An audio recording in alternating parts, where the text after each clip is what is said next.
It was about 5 or 6 years ago, in 2018, when I was preparing for my banking exams. I stayed in a hostel back then, away from home. One day, my parents came to visit me and decided to take me to my maternal grandparents' house. I was thrilled. It had been so long since I'd seen them. We arrived in the evening, and the house felt warm and welcoming, just as I remembered. But little did I know, this visit would change my life forever. The next evening, my dad mentioned that we were invited to a friend's housewarming ceremony.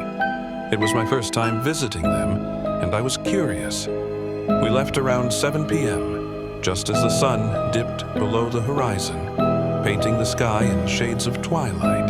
The road to their house was narrow, winding, and eerie. Shadows danced between the trees, and the air felt heavier.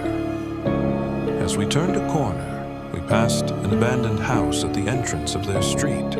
Something about that house sent a shiver down my spine. It was old, decayed, and lifeless, like a forgotten memory. I asked my mom, "How long has that house been vacant?"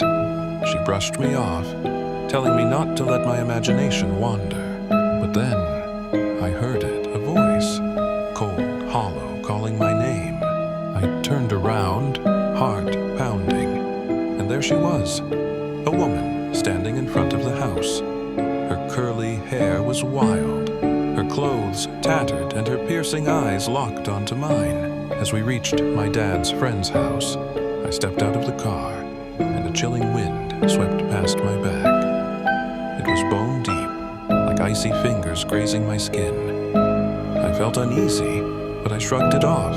That night, everything changed. As soon as I stepped into the house, a sharp pain pierced my head. A fever took over, sudden and severe. I collapsed into bed, unable to move, and my family watched in shock as my condition worsened. In the middle of the night, they said I woke up.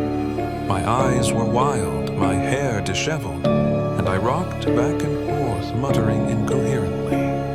My voice, it wasn't my own. It hissed. I couldn't get married. I want to eat meat. They killed me.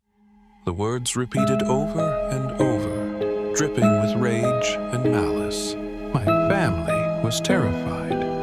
They said my face was pale, my eyes hollow, and I looked like a ghost of myself. I don't remember any of it. But when I woke the next morning and saw myself in the mirror, I barely recognized the gaunt, hollow-eyed person staring back at me.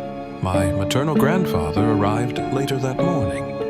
The moment he saw me, his expression turned grave. He asked, "Who did you bring with you?"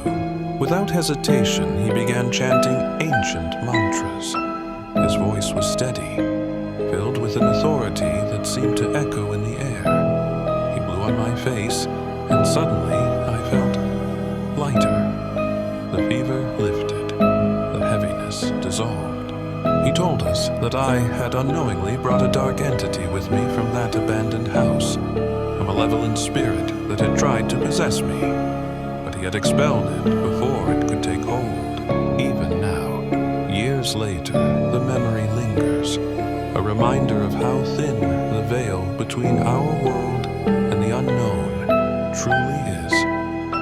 Curiosity may lead us to fascinating places, but sometimes it takes us to the edge of darkness. And I learned that night, some doors are better left unopened.